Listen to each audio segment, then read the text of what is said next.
Viewers, welcome to ആർക്കനാക്സ്. നമ്മൾ എക്സാമിന് നിർബന്ധമായും പഠിച്ചിരിക്കേണ്ട അല്ലെങ്കിൽ വരാൻ കൂടുതൽ ചാൻസ് ഉള്ള 3 കവിതകളാണ് നമ്മളിപ്പോൾ ഡിസ്കസ് ചെയ്യുന്നത്. അതിൽ ആദ്യത്തേത് നമ്മുടെ ഫസ്റ്റ് യൂണിറ്റിലെ ഹൈക്കു തന്നെയാണ്. ജിന്ദഗി കാ സഫർ എന്ന് പറയുന്ന പാഠഭാഗത്തിലെ ഹൈക്കു ആണ്. ഹൈക്കുവിൽ ഏറ്റവും ഇമ്പോർട്ടന്റ് ആയിട്ടുള്ള ഹൈക്കു ആണ് സൂക്ക യാ ബാഡ് സാബ് കെ ആംഗൻ സദാ ഫുഹാർ എന്ന് പറയുന്ന ഈ ഹൈക്കു എന്ന് പറഞ്ഞാല് സൂഖ യാ ബാഡ് വരൾച്ചയോ പ്രളയമോ ആയിക്കോട്ടെ, സാബിന്റെ മുറ്റം എപ്പോഴും നനവുള്ളതാണ് എന്നാണ് പറയുന്നത്. എന്താണ് ഇതിന്റെ ആശയം എന്ന് നോക്കാം. സുരംഗമ യാദവ് കി യഹ് ഹൈക്കു. സുരംഗമ യാദവിന്റെ ഈ ഹൈക്കു 3 കവിമാരുടേതാണ്. അപ്പൊ അത് നന്നായി പഠിച്ചു വെക്കണം. സുരംഗമ യാദവിന്റെ ഈ ഹൈക്കു സമാജ് കി ഏക് കടുവി സച്ചായി ദിക്കാത്ത ഹെ, ഒരു കൈപ്പുള്ള സത്യത്തെ കാണിക്കുകയാണ്. ये ഹൈക്കു ഉൻ ലോഗോं के बारे में है. ഈ ഹൈക്കു ആ ആളുകളെ കുറിച്ചാണ്. ഹമേഷ ദൂസരോं की परेशानी में अपना फायदा देखते हैं. എപ്പോഴും മറ്റുള്ളവര് എന്ത് പ്രയാസത്തിലാണെങ്കിലും സ്വന്തം ഗുണം മാത്രം ചിന്തിക്കുന്ന കുറച്ച് ആളുകളെ കുറിച്ച്. ചാഹെ സൂഖ യാ ബാഡ്, ഇനി വരൾച്ചയോ പ്രളയമോ ആകട്ടെ, ഉനെ കൊയ് ഫർക്ക് നഹി പടുത്ത, അവർക്ക് എന്തില്ല, അവർക്ക് ഒരു പ്രയാസവും ഇല്ല എന്ന് പറഞ്ഞാൽ അവരുടെ ലൈഫ് വളരെ കൂളായി മുന്നോട്ട് പോകും അല്ലെ. സമ്പത്തും സ്വത്തും ഒക്കെ ഉള്ള ആളുകളെ സംബന്ധിച്ച് കൊറോണയോ യുദ്ധമോ പ്രളയമോ ഒന്നും തന്നെ അവരെ ബാധിക്കില്ല. കാരണം അവരുടെ വീട് മുന്നോട്ട് പോകാനുള്ളതും അവർക്ക് ഭക്ഷിക്കാനുള്ളതും അവരുടെ വീടുകളിൽ തന്നെ ഉണ്ട്. ഉൻകെ ആംഗൻ മേ തോ ഹമേഷ ഖുഷിയാ ഹി രഹതി ഹെ, അവരുടെ മുറ്റത്ത് എപ്പോഴും എന്താണ്, സന്തോഷവും ഉണ്ടാവും. യഹ് ഹൈക്കു ദിക്കാത്ത ഹെ कि अमीर लोगों पर मुसीबतों का असर नहीं होता. അപ്പൊ ഈ ഹൈക്കു കാണിക്കുന്നത് അമീർ ലോഗോं पर, എങ്ങനെ അമീർ ലോഗ് എന്ന് പറഞ്ഞാൽ ആരാണ്? പണക്കാരായിട്ടുള്ള സാമ്പത്തികമായിട്ടുള്ള സമ്പത്തുള്ള ആളുകളെ സംബന്ധിച്ച് മുസീബത്തോं का असर, പ്രയാസങ്ങൾ എന്ന് പറയുന്നത് അല്ലെങ്കിൽ അതിന്റെ പ്രയാസങ്ങളുടെ ഒരു ആഫ്റ്റർ എഫക്ട് ഗരീബ് ലോഗ് പർ, ഗരീബ് ദരിദ്രരായിട്ടുള്ള ആളുകളിൽ മുഷ്കിൽ കാ സാമന കർത്തേ ഹെ, അല്ലെ, പ്രയാസമാണ് അവർ നേരിടുന്നത്. യഹ് അമീറോ ഓർ ഗരീബോ കെ ബീച്ച് ബഡേ അന്തർ കോ ബത്താത്ത ഹെ, ഇത് പണക്കാരായിട്ട് ദരിദ്രരായിട്ടുള്ള ആളുകളുടെയും സമ്പന്നരായ ആളുകളുടെയും ഇടയിലുള്ള ആ അന്തരം, അവർ തമ്മിലുള്ള ആ ഒരു എത്രത്തോളം വലിയ വ്യത്യാസമാണ് എന്ന് ഈ ഒരു 3 വരികളിലൂടെ നമുക്ക് കാണിച്ചു തരുന്നുണ്ട് സുരംഗമ യാദവ്. അടുത്ത ഹൈക്കു ആണ് പിതാനെ ഡോണ്ടി ലാട്ടിയ ബുഢാപ്പേക്ക് ദിക്തി നെഹി, അല്ലെ, അച്ഛൻ തിരഞ്ഞു എന്ത്, വടി, വാർദ്ധക്യത്തിലെ ആ ഊന്നുവടി, പക്ഷെ കണ്ടില്ല. ആരെയാണ് ഉദ്ദേശിക്കുന്നത്? അല്ലെ, തന്റെ മക്കളെയാണ് അദ്ദേഹം ഉദ്ദേശിക്കുന്നത്. ഡോക്ടർ ഗോപാൽ ബാബു ശർമ്മ കാ യഹ് ഹൈക്കു ബുഢാപ്പേ മേ അക്കേലേപ്പൻ, അക്കേലേപ്പൻ എന്ന് പറഞ്ഞാൽ എന്താണ്, ഒറ്റപ്പെടൽ, ഒറ്റപ്പെടൽ ഓർ അസഹായത കോ ദർശാത്ത ഹെ, അല്ലെ, പിന്നെ അത് കൂടാതെ അസഹായത, ആരും സഹായിക്കാനില്ലാത്ത അവസ്ഥയാണ് കാണിക്കുന്നത്.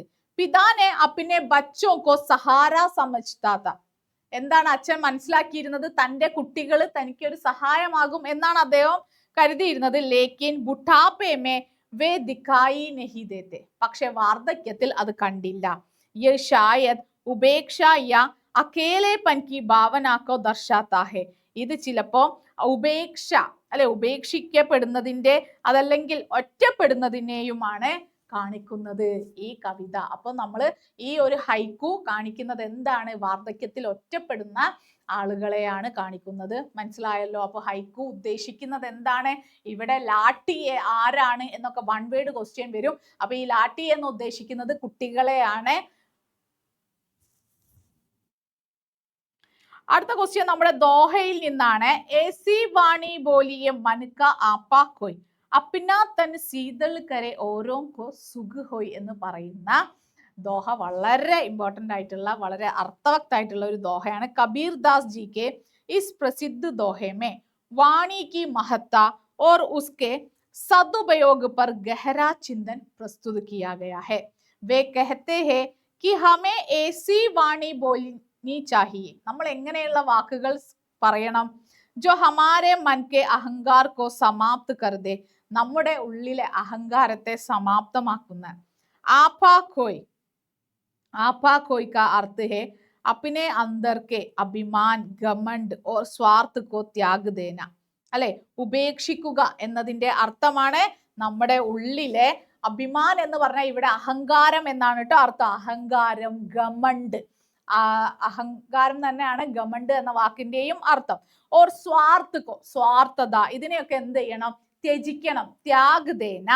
ജബ് വ്യക്തി നിരഹങ്കാർ ഹോക്കർ ബോൽത്താ ഹെ. ഇനി പറയുന്ന ഇതാണ്, ഇനി വ്യക്തി അഹങ്കാരമില്ലാത്തവനായി സംസാരിക്കുമ്പോൾ तो उसकी वाणी में नम्रता प्रेम और सच्चाई का वास होता है. അവരുടെ വാക്കുകളിൽ എന്തുണ്ടാകും? നമ്രത, അല്ലെ, നമ്രത, വിനയം, പ്രേം, സച്ചായി, ഇതൊക്കെ ഉണ്ടാകും എന്നാണ് പറയുന്നത്. അടുത്ത ദോഹയാണ് ദയാ ധർമ്മ കാ മൂല് ഹേ പാപ് മൂല് അഭിമാൻ തുളസി ദയാ ന ചോടിയെ ജബ് തക്ക് ഘട്ട് മേ പ്രാൺ.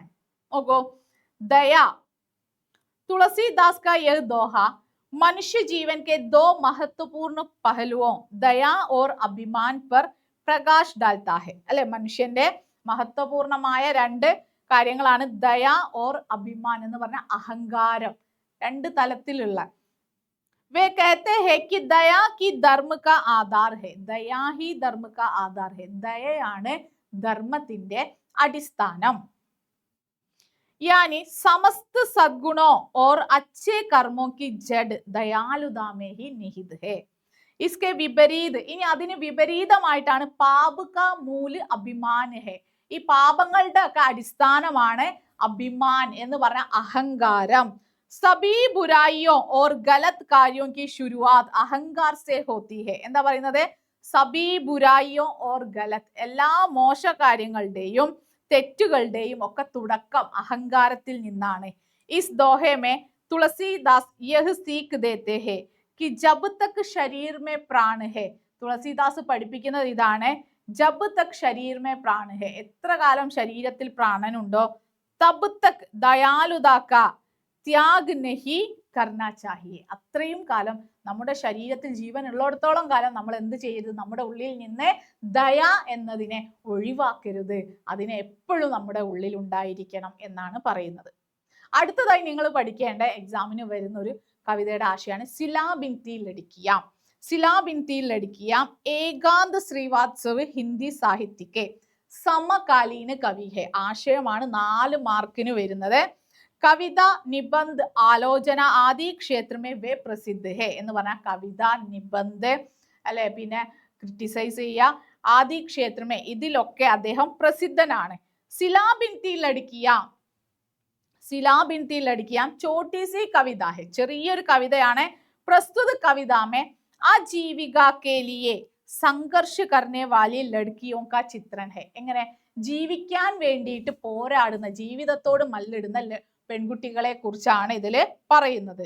ദാൻ കട്ടായി കെ ബാദ്, ധാന്യങ്ങളൊക്കെ മുറിച്ചതിനു ശേഷം, കേത്തോ മേ രംഗീനി ചിടിയോ കി തരെ, വയലുകളിൽ നല്ല നിറങ്ങളുള്ള പക്ഷികളെ പോലെ, സിലാ ബിന്നെ കെ ലിയെ, നെല്ലുകൾ കൊത്തിയെടുക്കാൻ, ലഡ്കിയാം ഉത്തർത്തി ഹേ, അല്ലെ, പെൺകുട്ടികൾ വന്നിറങ്ങുന്നു.